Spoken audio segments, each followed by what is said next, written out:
जी को आज लगता है कि उनके खिलाफ कोई नहीं है।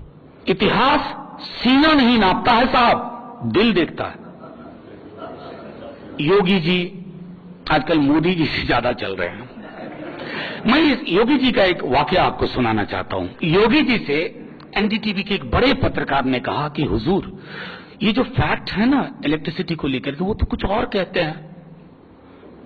फैक्ट क्या होता है भाई? पब्लिक ओपिनियन भी कोई चीज है। लीजिए, बढ़िया मुल्क है, पब्लिक ओपिनियन फैक्ट के पीछे कतार लेके चल रहा है, चाकू भोंक देगा। ये इसको अंग्रेजी में कहते हैं पोस्ट ट्रुथ। हिटलर ने शुरुआत की थी डेमोक्रेट से, यहूदियों से नहीं किया था, और जद में सब आ गए। तो ये अगला नंबर आपका है, इसको तय करना होगा। सेकंड क्लास सिटीजनशिप वाली जो बात है वो डर पैदा करती है, लेकिन कहानी मुसलमानों पे नहीं रुकेगी।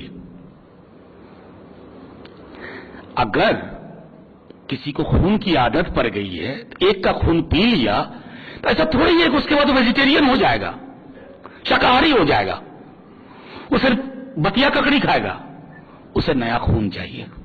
ये बात हमें लोगों के बीच में ले जानी होगी। जवाहरलाल बहुत याद आते हैं इन दिनों। इंदिरा जी नहीं आती, राहुल जी नहीं आते, जवाहरलाल याद आते हैं। मेरा नाम मनोज झा है, मैं ब्राह्मण हूं जन्म से। मेरे लिए मुश्किल उतनी नहीं है, लेकिन मैं देख रहा हूं कि मेरा मुल्क देखते देखते बदल गया। तकसीम के वक्त भी ये डिसइंफ्रेंचाइजमेंट नहीं हुई थी, आज ये हो गई और ये खबर नहीं बन रही है। और इसमें शरीके गुनाह सिर्फ भाजपा नहीं है, हम सब शरीके गुनाह। पहली बार जब उत्तर प्रदेश के नतीजों पर मुझसे पहली बार एएनआई बाइट लेने आई, मैंने कहा हुजूर भाजपा जीत जाती है, मुझको कोई दिक्कत नहीं थी, मुझको इस जीत में तकसीम की बू आ रही है। इतना तो 46-47 में भी हम नहीं बटे थे।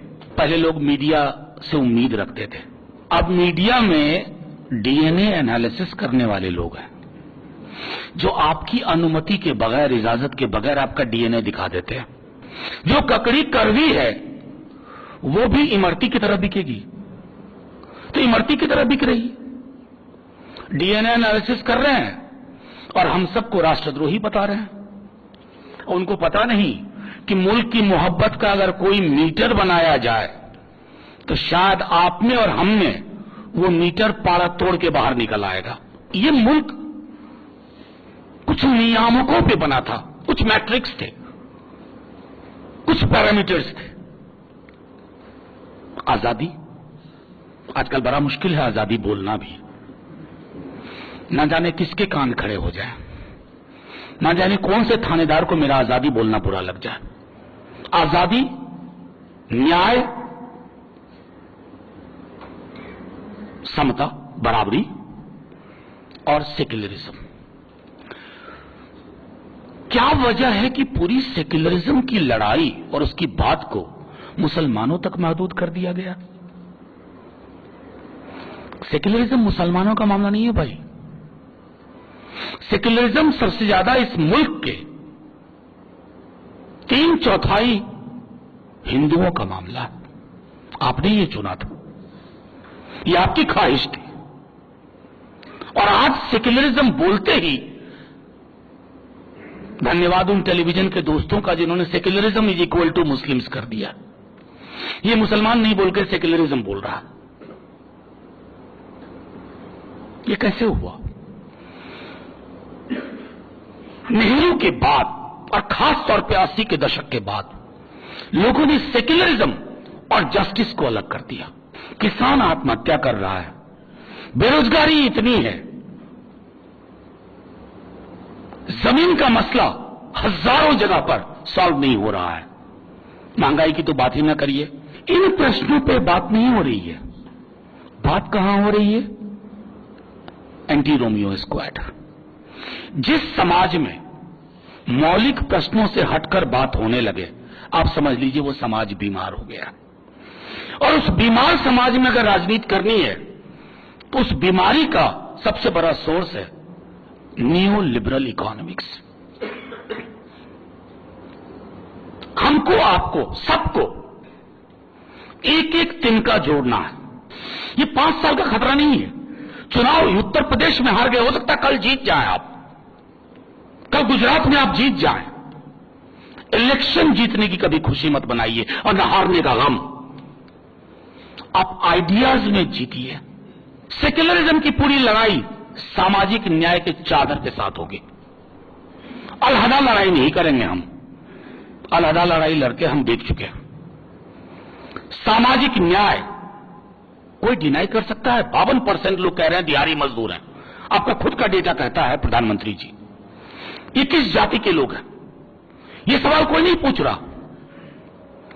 51% लोग होमलेस हैं। जाहिर है ब्राह्मण ठाकुर नहीं है, भूमिहार नहीं है, एक आध होंगे तो अपवाद में होंगे। क्यों ऐसा हो रहा है? हमने पूरी लड़ाई को तमाशे में तब्दील कर दिया है। इस तमाशे की राजनीति को खत्म करना होगा।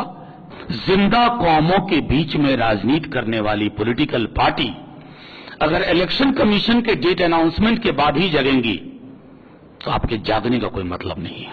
आप सोते रहिए। आप सोते हुए अच्छे लगते हैं। आप लगातार सो रहे हैं। हमें आज जरूरत है इस मुल्क में नेहरू की पॉलिटिक्स की। दुख इस बात का है कि नेहरू का कत्ल करने बीजेपी नहीं आई, कांग्रेस ने कत्ल कर दिया नेहरू का, और बार बार जिबा किया कांग्रेस ने नेहरू का। यह मुल्क विचित्र सा है, इंग्लैंड के मौसम से ज्यादा विचित्र है। कभी अर्श पर, कभी फर्श पर, कभी तेरा दर, कभी दर बदर, गमे आशिकी तुझे क्या पता हम कहां कहां से गुजर गए। ये उस तरह का मुल्क है। अगर हम लिबरल पॉलिटिक्स की बात करते हैं, मेल जोल की राजनीति की बात करते हैं, हमें अपने अंदर भी झांकना होगा और ये हर समाज पे लागू होता है।